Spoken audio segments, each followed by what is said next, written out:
यहाँ लेकर के नहीं आऊंगी। महादेव कहने लगे, अरे मैया बहुत दूर से चल करके आया हूँ, एक बार दर्शन करा दे, चला जाऊंगा। पर यशोदा जी नहीं मानी, मना कर देती हैं। बाबा एक काम करो, लाला के तो दर्शन करना छोड़ दो, आप भूल जाओ, पर एक काम करो, आप यहाँ पर आए हो ना तो कछु खा लो, कुछ भी इच्छा हो तो खा लो। महादेव कहने लगे, मुझे कोई इच्छा नहीं खाने की।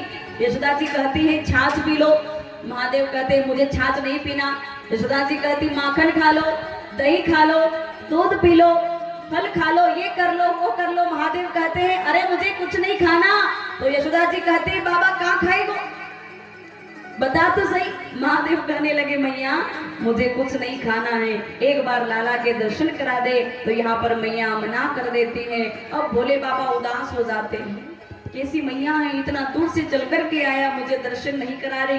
तो यहाँ पर महादेव उदास होकर के वहां से नंद भवन से चले जाते हैं। अब नंद बाबा घर पर नहीं, यशोदा जी अकेली करे भी तो क्या करे, पता नहीं कौन सा बाबा आया, लाला को नजर लगा दी। तो अब यशोदा जी भी घर के अंदर चली गई।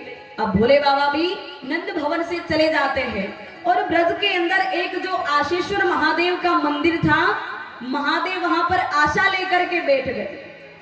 आशा लेकर के कैसे कि हे प्रभु, इतनी दूर से आशा लेकर के मैं आपके दर्शन के लिए आया हूं, अब जब तक मैं यहाँ से जाऊंगा नहीं, जब तक आप मुझे दर्शन दोगे नहीं। प्रभु कुछ ना कुछ तो लीला करिए, कृपा करिए। अब यहाँ पर जैसे ही महादेव का कहना हुआ कि लाला का रोना चालू हो गया, रोना चालू हो गया। यशोदा जी दौड़ करके लाला के पास में गई और जाकर के लाला का रोना बंद कराने लगी। पर यहाँ पर लाला का रोना बंद नहीं हो रहा। आसपास जो गोपियां थी वो भी लाला के पास में आ गई और यशोदा जी से कहती हैं कि यशोदा जी लाला को नजर लग गई। एक गोपी कहती, लाला को नजर लग गई। अब पगली गोपी वो क्या जाने कि जो दूसरों की दुनिया वालों की नजर उतारते हैं, आज उनको नजर लग सकती क्या। एक गोपी कहती है कि इसको तो भूत प्रेत लग गया, रोना बंद नहीं हो रहा। अरे जो दुनिया का भूत उतारने वाले हैं, कभी उनको भूत प्रेत लगते हैं क्या। पर देखो यहाँ पर पगली गोपियां बस कुछ जानती नहीं, केवल लाला का रोना बंद कराने के लिए उपाय ढूंढ रही है कि क्या करे क्या करे। गोपियां सारी यशोदा जी से कहती है, यशोदा जी बहुत जोर की नजर लग गई है, अब तो किसी तपस्वी संत को, साधु बाबा को, महाराज को बुलाना होगा, तब जाकर के लाला की नजर उतरेगी।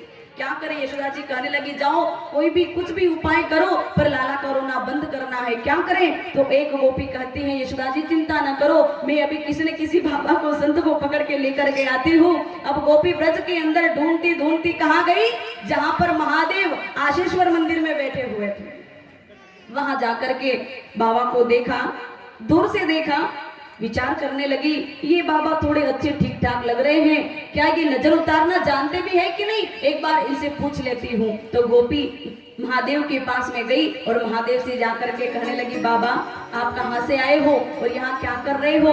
और बाबा एक काम और मैं आपसे पूछना चाहती हूँ कि क्या कभी किसी को नजर लग जाती है तो आप नजर उतारना जानते हो।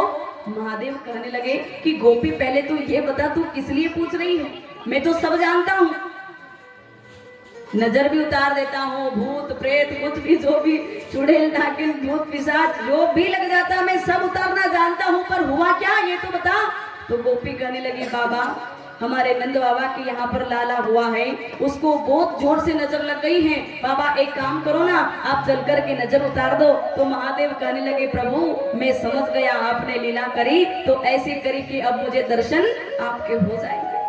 अब महादेव गोपी के साथ में तैयार हो जाते हैं और चले आते हैं कहाँ, नंद बाबा के भवन की ओर। अब गोपी दौड़ करके आई, महादेव को लेकर के आई और नंद भवन में जाकर के यशोदा जी से कहने लगी, यशोदा जी मैं बाबा को लेकर आ गई हूँ, बहुत तपस्वी संत हैं, नजर उतारना भी जानते हैं। यशोदा जी कहती हैं, गोपी लेकर के तो आई, पर एक बार देखो तो सही कि कौन सी बाबा को पकड़ के लेकर के आई। अब यशोदा जी पहले देखने आई, देख करके कहने लगी, अरे ये तो वही बाबा है, अभी थोड़ी देर पहले लाला को देखने आए थे, अरे तो किसको पकड़ के लेकर के आ गई। तो गोपी कहती है, देख यशोदा जी अभी बात करने का ज्यादा समय नहीं है, ऐसे समय नष्ट मत कर, अभी लाला का रोना बंद कराना है, पहले तो लाला की नजर उतारने दे। यशोदा जी कहती है बाबा ठीक है, एक काम करो आप यही खड़े खड़े नजर उतार दो। लाला को लेकर के नहीं आऊंगी, यही खड़े खड़े उतार दो। महादेव कहने लगे कि यशोदा जी ऐसे नजर नहीं उतरती है, ऐसे नजर नहीं उतरती, एक बार तो लाला को बाहर लेकर के आना पड़ेगा तब जाकर के नजर उतरेगी। अब यशोदा जी कहती है लाला को कैसे लेकर के आऊं, मैं तो इस बाबा के सामने लाला को लेकर के नहीं आऊं। पर गोपियां कहती हैं देख यशोदा जी अभी इतना समय नष्ट न करो, लाला कितना जोर से रो रहा है, अभी लाला का रोना बंद कराना है, लेकर के आओ। तो यशोदा जी कहती हैं कि बाबा पहले सुन लो मेरी बात, मैं लाला को लेकर के आ तो जाऊंगी पर आपके पास में लेकर के नहीं आऊंगी, दूर से नजर उतार देना। बाबा कहने लगे माई लेके तो आ। अब यशोदा जी दौड़ करके गई और अंदर लाला को लेकर के आती है।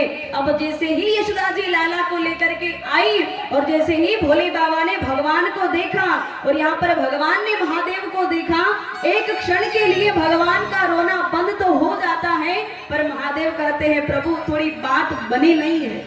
बनी कैसे? अब ऐसे दूर से दर्शन दे रहे हो तो बात कैसे बनेगी, थोड़ा पास में आओ तो आनंद आए। तो भगवान एक क्षण के लिए रोना बंद करके फिर जोर जोर से रोने लगे। अब यशोदा जी कहने लगी बाबा आप अभी थोड़ी देर पहले तो बोल रहे थे कि मैं ये कर सकता हूँ वो कर सकता हूँ, नजर उतारना जानता हूँ, अब क्या हुआ? तो महादेव कहने लगे कि मैया लाला को नजर बहुत तेज लग गई, इतनी तेज कि जब तक ये लाला मेरे हाथ में नहीं दोगी तब तक नजर उतरेगी। यशोदा जी कहती है बाबा ये कौन सी नजर लग गई जो आपको हाथों में देना पड़ेगा? महादेव कहने लगे मैया नजर उतारना है तो हाथ में दे दे वरना मैं तो चला। अब यशोदा जी हंसती पछताती हुई महादेव के पास में आई और जैसे ही महादेव के हाथ में लाला को दिया और जैसे ही महादेव ने लाला को लिया और केवल महादेव ने भगवान के कान में मंत्र फूका। कौन सा मंत्र? मंत्र फूकते ही भगवान मुस्कुरा दिए, भगवान मुस्कुराए। तो महादेव ने कौन सा मंत्र बोला है यहाँ पर? केवल छोटा सा इतना सा कहा है श्री राधा श्री राधा श्री राधा। जैसे ही भगवान के कान में कहा कि भगवान का रोना बंद और भगवान मंद मंद मुस्काने लग जाते हैं। बोली वृंदावन बिहारी लाल की, बोली उमापति महादेव की। अब यहाँ पर जैसे ही लाला का रोना बंद हो गया यशोदा जी बड़ी प्रसन्न हो जाती हैं। बाबा आप तो वास्तव में नजर उतारना जानते हो, बहुत बड़े तपस्वी संत हो। बाबा एक काम करो ना, आपने नजर तो उतार दी, अब एक काम करो कि मेरा लाला बड़ा होगा तो ये भविष्य में क्या क्या काम करेगा, क्या करेगा, मेरे लाला का वो सब कुछ मुझे जीवन वर्णन बता दो, पूरा भविष्य काल मुझे बता दो। महादेव कहने लगे अब मैया थोड़ी शांत मन की है, पूछ रही है ठीक है बोल देते हैं। हर माँ को चिंता होती है अपने लड़के की कि कोई भी संत ब्राह्मण देवता घर पे आते हैं ना तो पहले हाथ दिखाती है, फिर कहती है कि ये इसका दिमाग चलेगा कि नहीं, ये परीक्षा में पास होगा कि नहीं, नौकरी लगेगी कि नहीं, काम धंधा कुछ करेगा कि नहीं, ऐसी हर माँ को चिंता होती है। तो यहाँ पर यशोदा जी को भी चिंता हुई। जब पूछा तो महादेव कहने लगे कि माई तेरा लाला बड़ा होने के बाद में हर एक को आनंदित करेगा, सभी इसको देख करके बड़े प्रसन्न होंगे। भगवान की बाल लीलाओं का वर्णन करते करते महादेव जब कहने लगे कि तुम्हारा लाला जब 11 वर्ष का हो जाएगा और तुम्हें छोड़ करके चला जाएगा, जैसे ही महादेव ये कहने लगे कि भगवान ने महादेव की दाढ़ी कि बाबा क्या कर रहे हो, अभी से सारी पोल पट्टी खोल रहे हो, अगर अभी मैया को पता चल जाएगा तो मुझे बचपन में जो प्रेम मिलने वाला है वो प्रेम मुझे नहीं मिलेगा। बाबा रुक जाओ, बंद हो जाओ, बस बस हो गया, बहुत भविष्यवाणी सुना दी आपने, अब बंद हो जाओ। तो यहाँ पर महादेव रुक जाते हैं और यहाँ पर आज जगत नियंत्रण जगदाधार सच्चिदानंद स्वरूप भगवान के आज महादेव ने दर्शन किए हैं और दर्शन करके महादेव वहां से चले जाते हैं।